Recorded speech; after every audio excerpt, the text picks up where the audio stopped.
irmão Ariston, os dois veterinários. Aí tem doutor Agamenon ali, né? Doutor Agamenon, doutor Aloísio, que são os médicos. Os veterinários são Eduardo e Ariston. Mas louvado seja Deus que ela já está ali sendo atendida. Luana correu lá, é tanto médico que Luana já foi lá, ainda continua lá. Mas ela está bem, para a glória de Deus. Uma das preocupações e uma das coisas que o homem mais pergunta, o ser humano, é a questão do sofrimento. Por que o sofrimento? Por que eu passo por sofrimento? Qual o motivo do sofrimento na minha vida?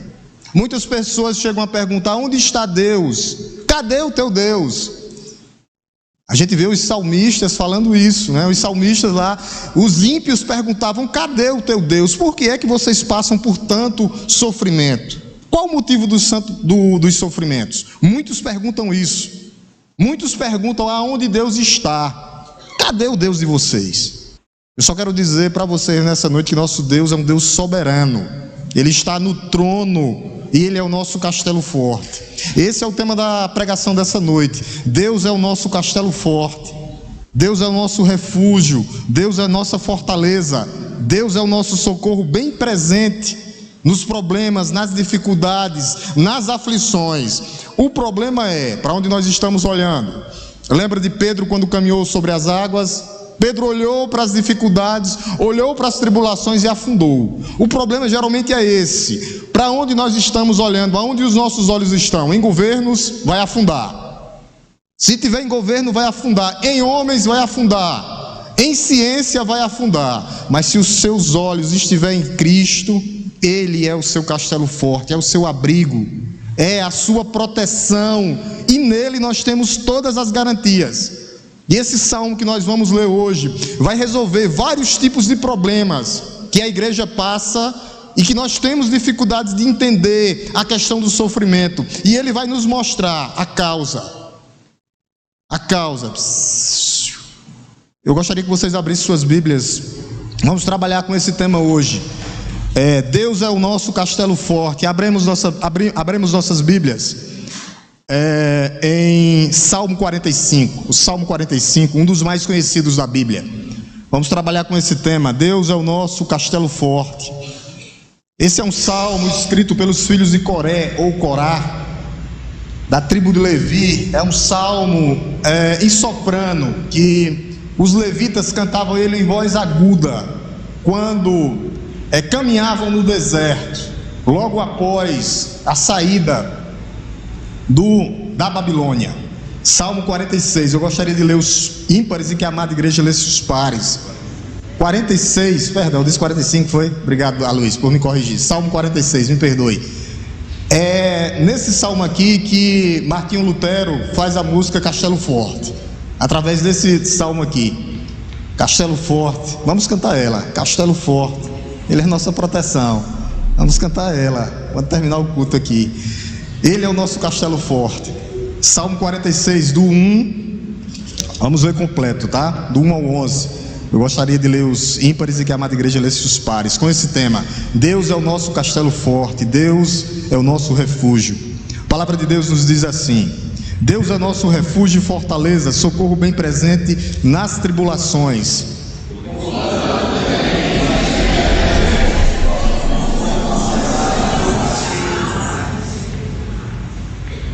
Ainda que as águas tumultuem e espumejem, e na sua fúria os montes estremeçam.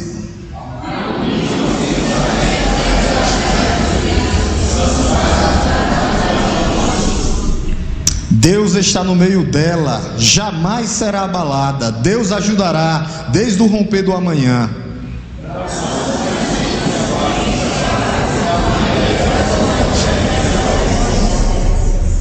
O Senhor dos exércitos está conosco, o Deus de Jacó é o nosso refúgio.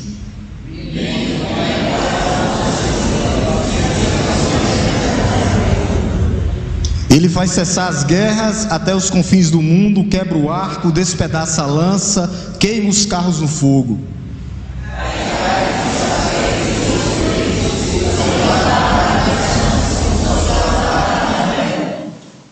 O Senhor dos exércitos está conosco, o Deus de Jacó é o nosso refúgio. Amém? Louvado seja o nome de Deus. Eu quero que vocês prestem bem atenção que esse salmo ele está dividido em 3 estrofes. O que é que o salmista faz? Ele repete para nos dar essa segurança de que Deus é nossa fortaleza, de que Deus é o nosso castelo forte. 3 vezes ele vai falar que Deus é o nosso refúgio. Eu quero que você preste bem atenção aí, ó. 3 vezes ele diz isso. No verso 1, olha o que é que ele diz. Verso 1: Deus é o nosso refúgio e fortaleza, socorro bem presente nas tribulações. Essa é a primeira estrofe que vai até o versículo 7. Olha o que é que ele diz novamente no versículo 7, verso 7, tá? Olha o que é que ele diz: o Senhor dos exércitos está conosco, o Deus de Jacó é o nosso refúgio. E para fechar, a terceira estrofe está lá no verso 11. Olha o que é que ele diz novamente: o Senhor dos exércitos está conosco, o Deus de Jacó é o nosso refúgio. Aqui responde a maioria das questões onde o homem pergunta: onde está Deus? A resposta é: Deus está no seu trono, reinando soberanamente. Meus irmãos, não cai um pardal, não cai uma folha da árvore que não esteja no seu controle. O problema somos nós somos falhos, fracos. Às vezes nós não entendemos o porquê que Deus permite tal coisa, mas o próprio Deus, ele vai falar conosco. Lá em Deuteronômio vai dizer que, eu levei vocês para o deserto para ver o que é que tem no coração de vocês. Deus nos leva para o deserto para testar o nosso coração, para ver o que é que tem no nosso coração. O que é que tem no nosso coração? Deus, ele traz. Todo crente, todo cristão, todo cidadão passará por um deserto para que haja o quê? O paraíso. Não há paraíso sem deserto. Todos nós passaremos. E a resposta é: ele está testando o nosso coração. E meu alvo nessa noite é que Deus quebre todas as nossas forças. Se houver alguma força em nós, que isso seja quebrado, para que nós possamos ter dependência dele. Para que eu não possa ir com a minha força, porque se eu for com a minha força, eu não vou chegar. Meu alvo nessa noite é que Deus deixe eu e você bem quebrado, para que nós possamos depender dele. Lá no Salmo 91, o salmista diz assim: aquele que habita no esconderijo do Altíssimo e descansa à sombra do Onipotente, tu és o meu refúgio, a minha fortaleza, o meu Deus em quem confio. Em quem nós estamos confiando? Quem é a fortaleza? Quem é o nosso castelo forte? Meus irmãos, Deus, ele nos traz, nos coloca, nos protege, não para nos mimar, não para fazer os nossos caprichos, não. Ele nos traz para debaixo da sua fortaleza para nos proteger. E por isso nós passaremos por tribulações aqui na terra. Ele nos traz para debaixo da sua mão onipotente para nos abrigar, não para que ele possa fazer a minha vontade. Porque a minha vontade, ela não é boa. A minha vontade, ela não vai prevalecer. Mas a vontade de Deus, ela vai prevalecer nas nossas vidas. Ele é o nosso refúgio. Ele é a nossa fortaleza. Ele é o nosso socorro bem presente nas tribulações. A pergunta que fica nessa noite para os crentes é: por que Deus permite o sofrimento? Por que Deus permite a angústia? Sabe por que é que Ele permite tudo isso? Para que nós possamos conhecê-lo melhor. Porque às vezes nós nos afastamos do Senhor. Basta isso aqui para me afastar do Senhor. E Ele permite o sofrimento para que os seus filhos possam ter relacionamento com o Pai. Ele está nos preparando aqui na terra. Fortaleza, refúgio. O salmista vai dizer que Ele é o nosso socorro bem presente nas angústias, nas decepções. As pessoas não entendem que às vezes essa correção que Deus está fazendo na sua igreja é uma forma de amor. Ele está nos corrigindo porque Ele nos ama. Isaías no começo não entendeu. Quando depois de 400 anos que o povo ficou debaixo do cativeiro, aquele povo voltou para a terra prometida, conseguiu chegar na terra prometida. E quando passou um tempo, o que é que Deus faz? Manda novamente eles para o cativeiro. Mais 70 anos na Babilônia. E às vezes Isaías diz: como é que pode? Mas ele entendeu depois que Deus tinha que tratar novamente o coração daquele povo. Aquele povo que tinha passado 400 anos no deserto, passou mais 70 anos, voltaram novamente. Isaías vê o amor de Deus com aquela volta, a mão poderosa de Deus trazendo os seus filhos, a mão poderosa de Deus ajustando a sua igreja. Deus está nos ajustando para que nós possamos chegar. Não tem como chegar sem ajustes, porque nós passamos por dificuldades. Vocês lembram de Jesus no Getsêmani? Quem mais sofreu foi Jesus no Getsêmani, mas ele sabia que teria que passar por aquela prova. Pai, afasta de mim o teu cálice, mas que não seja feita a minha vontade, mas a tua vontade. Por isso que Isaías olha e ele não entende, mas quando chega lá no final da restauração do povo de Israel, a partir do capítulo 45 de Isaías, ele vai dizer: verdadeiramente tu és um Deus misterioso. Meus irmãos, tem coisas que nós não vamos entender. Eu vou repetir novamente isso, porque às vezes nós estamos querendo entender coisas que pertencem a Deus. Lá em Deuteronômio 29 vai dizer que há coisas encobertas, e essas coisas encobertas pertencem a quem? A Deus. Mas as reveladas nos pertencem. Nós não precisamos ver, o que nós precisamos é crer. Os comentaristas acham que esse salmo foi escrito quando Israel foi cercado pelos seus inimigos, e praticamente eles são unânimes.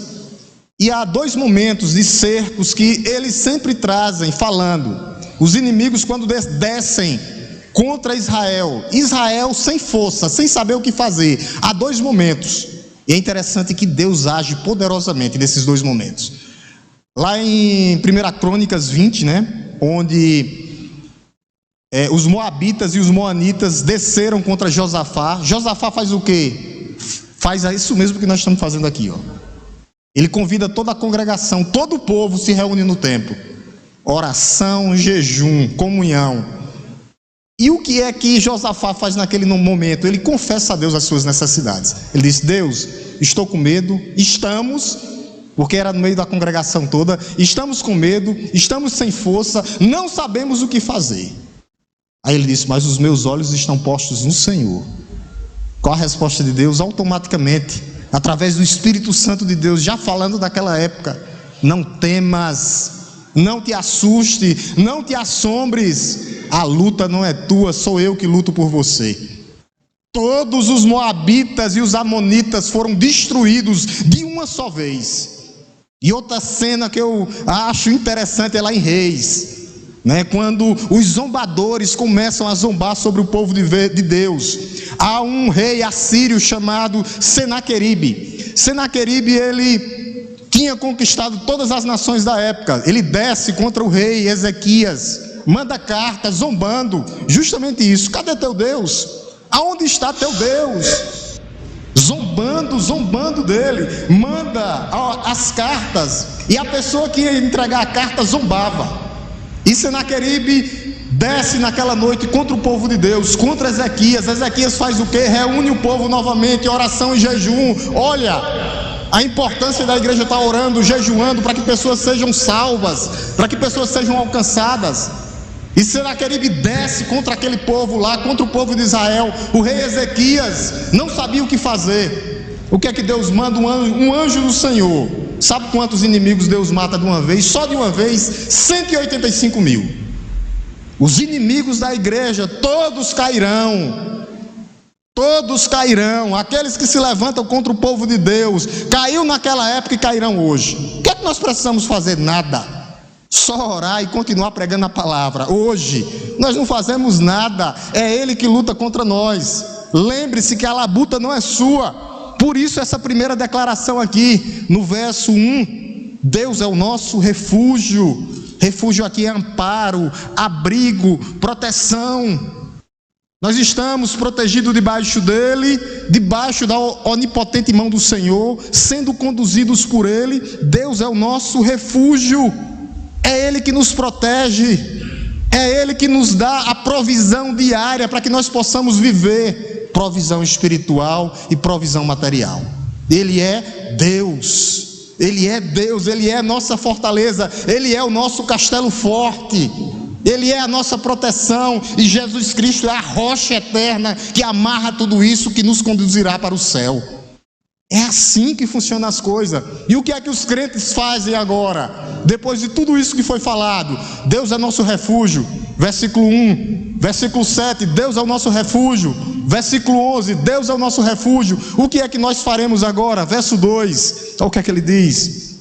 Os crentes, portanto, não temeremos. Qual o seu medo nessa noite? Qual a sua preocupação nessa noite? Entregue ao seu castelo forte, entregue ao seu Deus a sua necessidade. Qual a sua necessidade nessa noite? Quem você está procurando? Não temeremos, é isso que o crente faz. Nós não tememos homens, as calamidades que estão acontecendo aí, não. As tribulações, não. Nós não tememos nem as perdas, não. Por isso que Martinho Lutero diz: mesmo que eu perca bem, mulher, família, não temeremos, porque Deus está no controle de todas as coisas. Por isso que Jesus, quando ele ensina a orar, ele ensina daquele jeito: livra-me, Senhor, de todo o mal. Você tem que orar assim: livra-me, Senhor, das coisas visíveis e invisíveis. Não temeremos, porque Deus luta por nós. Não temeremos, porque Jesus pagou o preço na cruz do Calvário por mim e por você. Nós não temeremos, porque nenhuma condenação há mais para a igreja verdadeira de Cristo, aquele que foi habitado. Não temeremos, porque é Ele que nos conduz com seu braço forte, não a minha força, não, mas dependência dEle. É nele que nós estamos dependendo. Não temeremos, não ficaremos assustados, não teremos medo da nossa vida, nem da vida da nossa família, porque Ele protege, Ele é o nosso refúgio. Não teremos medo pelos nossos filhos, não, Ele protege os nossos filhos. Não teremos medo, Ele sustenta quem? Os nossos amigos. Não teremos medo da nossa integridade física, não, Ele nos protege. Deus é o nosso abrigo, Deus é nossa fortaleza. Mesmo que haja, ele continua, é muito rico o texto. Versículo 3, olha o que ele diz, continuando: ainda que as águas tumultuem e espumejem em sua fúria, mesmo que haja calamidades. Teve as calamidades naturais aí? Que tem? Está tendo aí. Pandemia só começou, vai aumentar. As pragas irão aumentar. O caos moral irá aumentar. O caos institucional que vive o país hoje, financeiro, vai aumentar. Você pode me perguntar: pastor, e as aflições, e as decepções, e as necessidades, e as angústias? A gente tem que seguir o que Jesus disse: no mundo tereis o quê? Aflições. Mas nesse mesmo versículo ele te dá uma promessa: ó, tem de bom ânimo, eu já venci por você. É a mesma coisa que diz aqui, ó, a luta não é tua. Sabe qual é o nosso problema? É porque eu estou lutando em vez de entregar a Deus. Eu faço minha parte, entrego a Deus. Não tem como eu aumentar um palmo no curso da minha vida. O problema é que nós não estamos entregando por completo. Entregando por completo. Não temeremos, confiaremos no Senhor e nos alegraremos no Senhor. Olha o que ele diz no verso 4. Nós temos que nos alegrar. Isso é a questão principal do crente, a alegria. Nós não podemos viver feito crentes moribundos. Parece que já morreu todo mundo aqui. A pessoa não quer vir nem para a igreja, né, André? Todo mundo morto dentro da igreja, um monte de morto. Não, é alegria mesmo. Nós fomos salvos em Cristo nós somos mais que vencedores. Se alegre no Senhor. Outra vez digo-vos, alegrai-vos. Alegrem no Senhor. Olha o que ele diz, verso 5, verso 4. Verso 4, olha o que ele diz: ao rio cujas correntes alegram a cidade de Deus, o santuário da morada do Altíssimo. Há um rio que alegra a cidade de Deus. É interessante que em Jerusalém não tinha rio, mas onde era que tinha 3 rios, 4 rios aliás. Aonde? No Éden e no novo paraíso. Ele vai nos levar e lá haverá alegria completa. Aqui é dificuldade, meus irmãos. Aqui nós estamos num vale de lágrimas, mas Deus já converteu o nosso pranto em alegria. A alegria do Senhor é a nossa força. Por isso que o apóstolo Paulo vai e diz: alegrai-vos no Senhor. O apóstolo Paulo diz que aprendeu a viver contente, tanto na escassez como na abundância. É como se ele dissesse assim: está doendo, na alegria ou na dor, eu me alegro no Senhor. Eu estou alegre na abundância, eu me alegro no Senhor. E é assim que o crente tem que viver. E não como um crente moribundo, que não consegue dar um sorriso para atrair alguém para a igreja. É claro que isso não vai atrair. Mas atrair através da palavra, atrair com a Bíblia na mão. Nós não podemos parecer como mortos, não. Não, nós temos que nos alegrar no Senhor. A alegria do Senhor é a nossa força. Meus irmãos, haverá dias bons e ruins, mas lembre-se de uma coisa: todos os dias haverá Deus em nossas vidas. Todos os dias haverá Deus em nossas vidas. Louvado seja Deus por isso. Às vezes nós estamos com dificuldades e olhamos para as coisas pequenas, olhamos para as nossas provisões, e às vezes nós achamos que é pequena, mas foi ela que Deus lhe deu.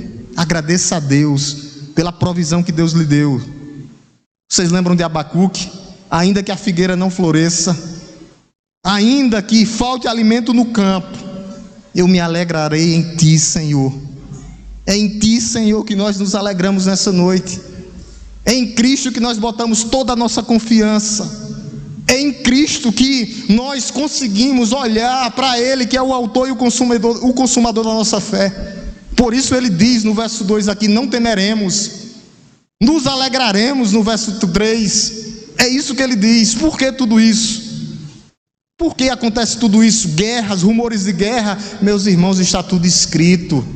A Bíblia está só se cumprindo. Às vezes a gente não entende. Isso é falta, é só dar uma lida. Se der uma lida, só precisa ler Mateus completo. Só precisa ler Mateus completo. Somente isso. Às vezes nós pensamos que estamos vivendo num mundo que não é o mundo da Bíblia. E esse mundo que não é o mundo da Bíblia não existe. Não existe.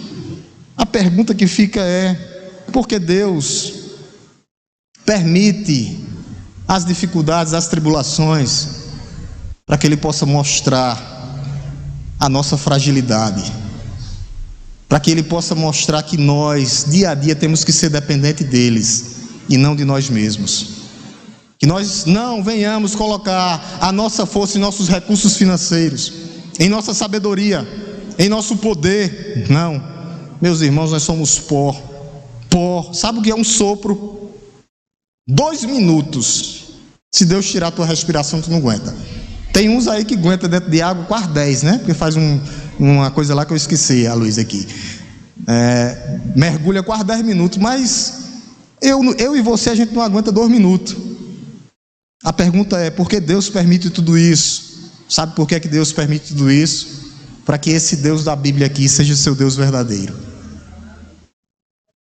Para que nós possamos eliminar os ídolos dos nossos corações. Para que Ele possa verdadeiramente nos proteger, andar conosco. O nome dele é Emanuel, Deus conosco. Ele habita em nós, o Espírito Santo de Deus. Somos templo e morada do Espírito Santo de Deus. Não temeremos problemas visíveis nem invisíveis. Em Cristo nós temos todas as garantias, e nós temos que todo dia trazer isso à memória. O crente não pode esquecer disso. Todas as garantias, em Cristo você é mais do que vencedor. Isso não implica dizer que não teremos dificuldades, não, mas que o céu nos aguarda. É isso, a garantia é essa. Aqui vai ser luta. Se eu perguntar se alguém tem problema aqui, não vou perguntar não, senão eu vou sair constrangido. Eu vou levantar as 2 mãos, soltar o microfone, aí pronto, já quebra o microfone logo. Então todo mundo tem problema, meus irmãos, mas Deus está conosco. O que é que o crente faz, o cristão faz em meio à tribulação, em meio à dificuldade? Se refugia em Deus. Ele é o teu amparo, Ele é a tua proteção, Ele é a tua fortaleza, Ele é o teu castelo forte, Ele é a pedra de sustentação, Ele é a rocha eterna, é Ele, o refúgio é nele, você vai buscar nele o seu refúgio, olhando para Ele. E aqueles que não são crentes, o que é que fazem? Ele está te chamando: vem experimentar, vem experimentar o que meus filhos já sabem. Vem experimentar. Quando Deus vai dizer lá em Romanos que todas as coisas cooperam para o bem daqueles que amam a Deus, é para o bem dos seus filhos. Não é de toda a humanidade, não, mas dos seus filhos. Então, meus irmãos, às vezes, nessa lida, nessa labuta do dia a dia, às vezes o crente ele pensa que está numa redoma de vidro e não está. Você não está numa redoma de vidro. Redoma de vidro ali, não vai acontecer nada comigo, estou protegido. E ainda tem uns que pedem para o pastor orar por proteção e pronto. Não, nós não estamos numa redoma de vidro. Problemas, filhos, o crente tem, casal, marido, esposa, trabalho, funcionário ruim, que às vezes é crente, dando trabalho dentro das empresas, dando um mau testemunho terrível. Bote para fora. Está dando trabalho? Bote para fora. Agora a maioria é bom. Eu prefiro trabalhar com crente.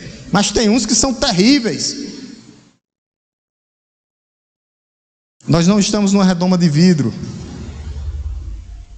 Então, aqueles têm problemas com o patrão, com o funcionário. Todo mundo tem problema. Mas a palavra de Deus vai dizer que nós estamos em construção, nós estamos prosseguindo para o alvo, nós estamos avançando. Nós temos que diluir os problemas dentro da igreja, fora da igreja. É isso que nós temos que fazer. E uma das garantias que Deus nos dá é porque Ele está no meio da nossa congregação. Ele está no meio da sua igreja. Essa é a garantia que nós chegaremos e que nós iremos para o céu. Versículo 5, o que é que ele diz? Verso 5: Deus está no meio dela, da sua cidade, na Jerusalém daquela época, e agora no meio da sua congregação. Ele está no meio dela, agora, nesse momento, jamais será abalada. Deus ajudará desde o romper do amanhã. Deus está no meio da sua igreja, Deus está com a sua igreja na mão, sustentando a sua igreja. É isso que ele está dizendo aqui. Ele ajuda o seu povo desde o romper do dia, quando o sol nasce, até o sol se pôr. De sol a sol, Ele está conosco. O problema é em quem nós estamos colocando a nossa confiança. Nós temos que olhar para a igreja como um organismo vivo que trabalha juntamente. Eu tenho que amar a Deus sobre todas as coisas e andar de acordo com a palavra de Deus, vivendo em comunhão, amando o meu semelhante, ajudando o meu próximo, caminhando com ele nas dificuldades, fazendo visita. Não é só o pastor que visita, não. Aos doentes, aos órfãos. Agora a gente precisa saber quando está doente também. O pastor é o último a saber às vezes. Aí fica difícil, até para a gente orar. Mas nós temos que fazer isso, viver como um organismo vivo, comunhão. Nós temos que ter essa comunhão dentro da igreja. Tirar primeiro a trave do meu olho para depois eu julgar o meu irmão, que tem só um cisco no olho dele. É assim que nós temos que viver. É assim que nós temos que viver. Por isso, na segunda estrofe do verso 7, ele diz: o Senhor dos exércitos está conosco, o Deus de Jacó é o nosso refúgio. E agora ele convida você, nessa noite, está cansado? Ele diz: venham. Olha o que é que ele diz no verso 7, no verso 8: venham. É um chamado nessa noite para você. Venham contemplar as obras do Senhor, que tem feito desolações na terra. É Ele que dá, é Ele que tira. Venham, mas Ele está chamando hoje a igreja: venham, contemple, venham a mim, venham. Por que é que vocês estão demorando em vir? Venham, experimente o que eu tenho a oferecer a você. Fazei prova de mim, porque eu sou bom. Venham. Apesar das perdas e danos que ele diz aqui, desolações, mas Ele está no controle de tudo. Venham, contemple. Vocês pensam que essa guerra que está acontecendo aí está fora do controle de Deus? Não, já estava escrito.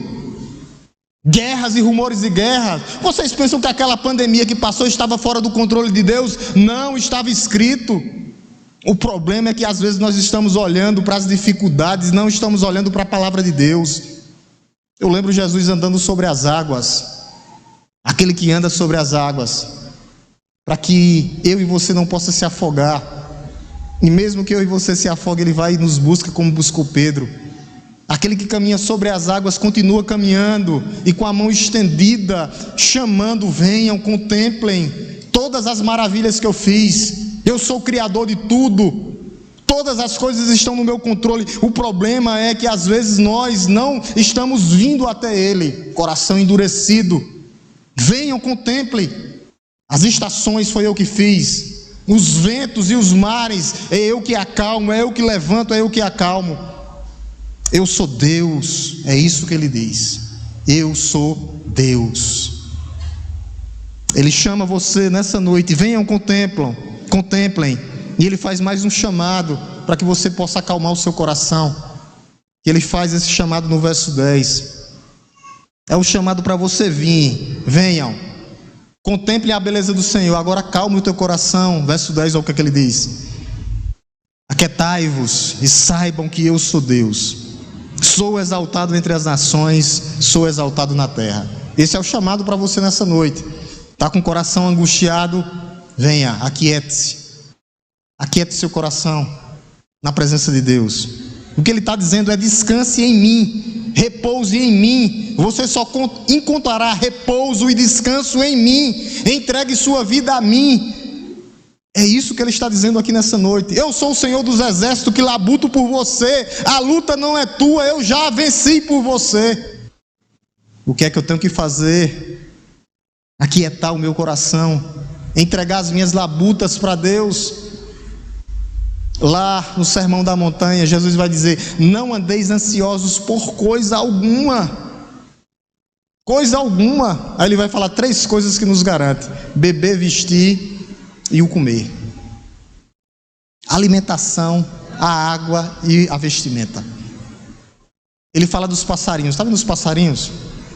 Eles não plantam e não colhem, mas eu sustento eles. Ele está nos chamando para que você descanse nele. Meus irmãos, não há tragédia aí fora das 4 paredes, pequena ou grande, que não esteja no controle de Deus. Tudo está no controle de Deus. Que Ele possa tomar de conta do nosso coração nessa noite. Que a tristeza não chegue aos nossos corações, meus irmãos. Que a dúvida não chegue em nossos corações. Um salmo desse aqui é para você sair regozijado nessa noite. Que a tristeza, o desespero, o desânimo, a dúvida, que isso não possa questionar o seu coração. Que você possa se alegrar no Senhor. Ele é sua provisão. Confiemos no Senhor. Confiemos na sua grandeza. Confiemos na sua sabedoria. Confiemos no seu poder. Ele é Deus. Cuida. Quando você nem vê, você está dormindo e Ele cuidando. O problema é em quem nós estamos confiando. Eu termino com algumas aplicações para que nós possamos pensar nessa noite. Algumas coisas. A primeira coisa é que Deus é soberano. Deus é soberano. E é nesse mundo aí, do jeito que está aí fora, que Ele chama pessoas. Ele chama pessoas desse mundo aí. Do jeito que esse mundo está, um mundo pecaminoso, um mundo rebelde, um mundo de infidelidade, um mundo sem Deus, um mundo que é promotor da violência e da ganância, um mundo criador de ídolos. Deus ainda continua chamando pessoas nesse mundo aí. Qual o papel da igreja, a agência de Deus aqui na terra? Somos nós que pregamos o Evangelho. Deus não deu esse privilégio a anjos, não à igreja de Deus. É a igreja que prega o Evangelho. E é a igreja que prega o Evangelho. Segundo, Deus é soberano. Segunda aplicação. E Ele chama um povo. Um povo que agora se tornará cidadãos dos céus. Nossa pátria não é aqui, nós não viveremos aqui. Nós vivemos em tendas. A tenda será levantada um dia.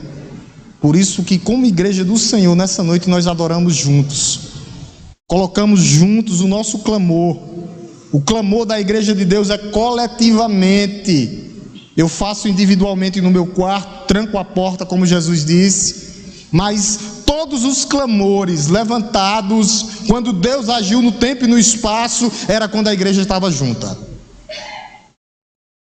Não deixe de participar das atividades da igreja. Homens, mulheres, jovens, família. E o restante, crianças, não deixe, não perca essa oportunidade. Um rebanho tem que viver junto. Junto, clamou junto. Josafá foi ouvido quando clamou junto. O rei Ezequias foi ouvido quando clamou junto. É isso que acontece. Terceiro, Deus é soberano. Ainda, e continua sendo, e será. E eu e você, nós pregamos Cristo vivo. Nós não pregamos um Cristo morto, não. Cruz vazia, túmulo vazio. E é esse o papel da igreja. A igreja tem que continuar pregando. E Ele fez um plano eterno antes da fundação do mundo. E nesse plano incluiria que você estaria hoje aqui nessa noite. Nada acontece por acaso. Não existe acasos, não. Ele é criador e sustentador. É Ele que dá a vida, é Ele que tira a vida. Por isso, meu amado, você só tem esperança se você estiver em Cristo. O próprio Cristo diz: sem mim vocês não podem fazer nada, ou nada podereis fazer. O problema é, para os crentes, qual o tamanho do nosso Deus? Qual o tamanho do nosso Deus? Em quem eu e você estamos colocando a confiança nessa noite? É somente nele? Todas as demais coisas serão acrescentadas em sua vida.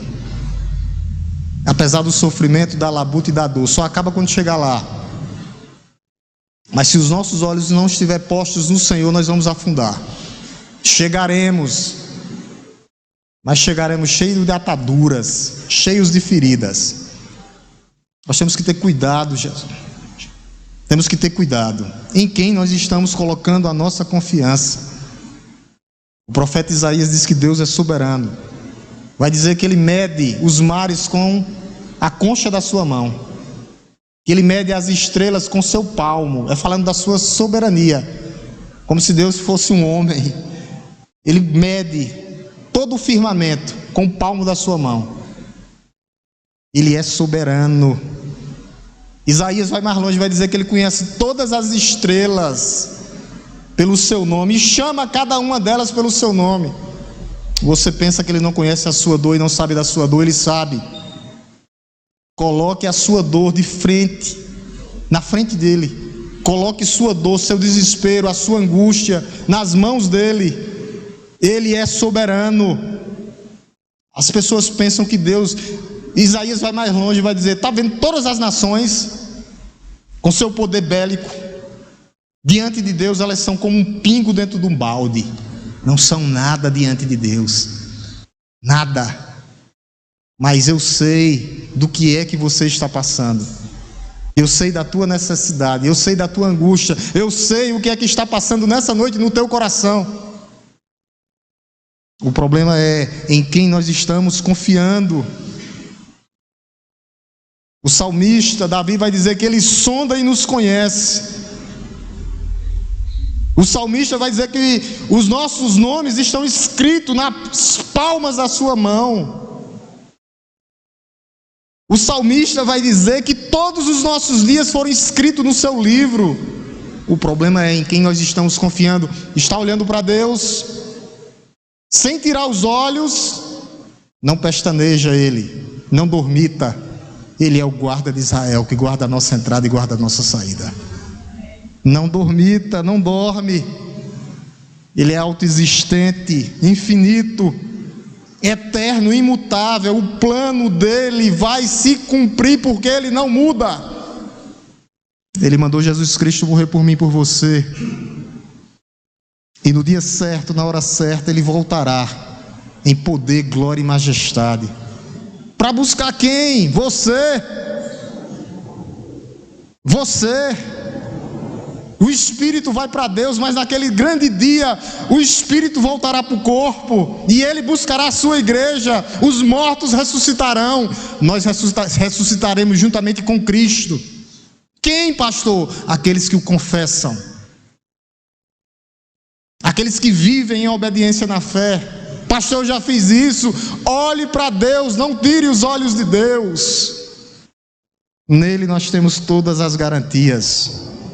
Somente nele. Somente nele. Ele é o nosso castelo forte. Ele é o nosso castelo forte. Ele é o nosso castelo forte. Ele é o nosso castelo forte. Ele é o nosso socorro bem presente. Eu peço nessa noite que você possa se deleitar nele. Somente nele. Eu quero que a igreja hoje cante, louve a Deus, porque Ele é o nosso castelo forte. E você abra o seu pulmão nessa noite e adore aquele que é digno de receber toda honra, toda glória, todo louvor e toda adoração. Ele começou e Ele finalizará a boa obra em nossas vidas. Ele começou e Ele finalizará. Eu quero que você cante, você prepare o seu pulmão e você cante, louve a Deus. E que você que não é crente ainda, que depois você possa ter um encontro pessoal com Cristo.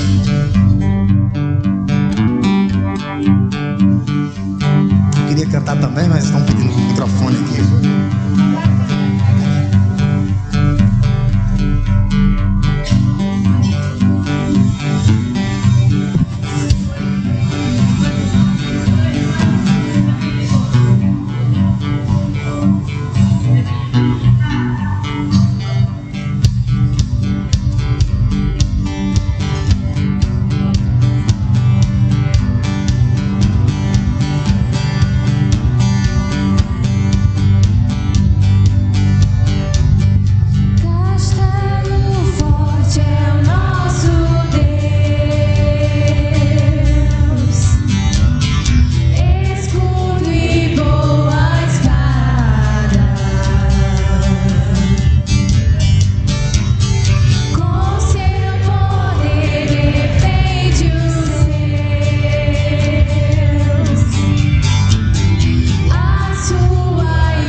Os irmãos vão sentar, em nome de Jesus.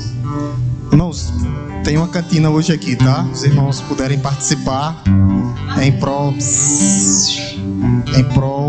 para ajudar irmão João na sua cirurgia de olho, tá? Cantina, os irmãos possam abençoar participando da cantina. Gostaria nesse momento que você curva a sua cabeça para que nós pudéssemos continuar em oração, orando a Deus. Te louvamos, Deus Todo-Poderoso, Criador dos céus e da terra. Te bendizemos, Pai, nessa noite. Te agradecemos pelo Teu amor, pelo Teu cuidado, porque o Senhor é o nosso abrigo, é a nossa proteção, é o nosso socorro bem presente nas tribulações. E o Senhor não nos abandona, ó Deus. Muito obrigado, Senhor, porque um dia, na plenitude dos tempos, no tempo certo, na hora exata, o Senhor enviou o Seu Filho amado Jesus Cristo para pagar os nossos pecados na cruz do Calvário. E hoje nós estamos aqui, ó Deus, gratos, rendidos aos Teus pés, porque o Senhor é a nossa proteção, é o nosso abrigo, é o nosso amparo. O Senhor cuida da Tua igreja e vem cuidando. Ó Deus, que aqueles que não tiverem ainda uma oportunidade de ter um relacionamento com Deus, que eles possam entender que isso só acontece através de Cristo, que é a rocha eterna. Que haja, ó Deus, salvação nessa noite para aqueles que nos visitam, ó Deus, que já vem visitando. E o Senhor vem falando aos seus corações, ó Deus. O Senhor, ó Deus, haja convencendo, ó Deus, do pecado, da justiça e do juízo. Coisa que nós não podemos fazer, ó Deus, mas o Teu Santo Espírito pode fazer isso nessa noite, ó Deus, trazendo salvação na Tua casa, ó Deus. Nós cremos que o Senhor continua fazendo grandes coisas, ó Deus. O melhor o Senhor já fez, que foi mandar Jesus Cristo na plenitude dos tempos. Ó Deus, que haja, ó Deus, arrependimento, confissão de pecados. Que haja, ó Deus, o desejo no coração de estar abrigado nessa rocha eterna que é Cristo Jesus, nosso Senhor. Somente nele, não há outro mediador entre Deus e o homem, somente Jesus Cristo, aquele que se fez homem, aquele que se fez um de nós, que pagou completamente os nossos pecados na cruz do Calvário. Ó Deus, que o Senhor possa soprar, ó Deus, hoje na Tua igreja, Teu Santo Espírito Santo de Deus, convencendo o homem, ó Deus, do pecado, da justiça e do juízo. Que o Senhor possa soprar também nos nossos lares, ó Deus, aqueles que ainda estão endurecidos em nossos lares, ó Deus, com o coração que estão com os corações que não conseguem quebrantar, que o Senhor quebrante esses corações, ó Espírito Santo de Deus. Que o Senhor vá de encontro, ó Deus. Que o Senhor possa fazer o que nós não podemos fazer. A nossa parte aqui simplesmente é pregar e deixar o Teu Santo Espírito trabalhar, ó Deus. Que a Tua igreja continue pregando, sendo uma agência Tua aqui na terra, tendo ousadia, ó Deus. Que não haja esfriamento espiritual nas nossas vidas, ó Deus, como aconteceu lá em Laodiceia, não. Mas que nós possamos ser uma igreja cheios do Espírito Santo de Deus. Cheios do Espírito Santo de Deus. Cheios do Espírito Santo de Deus. Ó Deus, o Senhor possa entrar, ó Deus, com providência daqueles que estão passando algum tipo de necessidade. Tu sabes, ó Deus, físicas, mentais, espirituais, financeiras. Ó Deus, que o Senhor continue cuidando da Tua igreja, Primeira Igreja Batista em Araripina. Cada membro, ó Deus, que faz parte dela, nós possamos fazer, ó Deus, o que o Senhor nos deixou aqui na terra para fazer, que é sermos verdadeiramente Tuas testemunhas, ó Deus. Ó Deus, que o Senhor possa cuidar daqueles que nos visitou nessa noite, que a Tua palavra possa ter feito morada nos corações deles. Ó Deus, vai de encontro. Nós não sabemos a hora e o dia, mas o Senhor sabe de tudo, ó Deus. E que seja hoje a noite de salvação na vida desses que nos visitam. Que o amor de Deus Todo-Poderoso, Criador dos céus e da terra, que a graça redentora, salvadora, transformadora de nosso Senhor e Salvador Jesus Cristo, e que as doces consolações do Santo Espírito esteja conosco, não só hoje, mas todos os dias das nossas vidas. O Ministério do Louvor vai entoar mais um hino, né? Em seguida, nós nos despedimos com oração silenciosa e vamos para casa. Ministério do Louvor, é Castelo Forte de novo, né?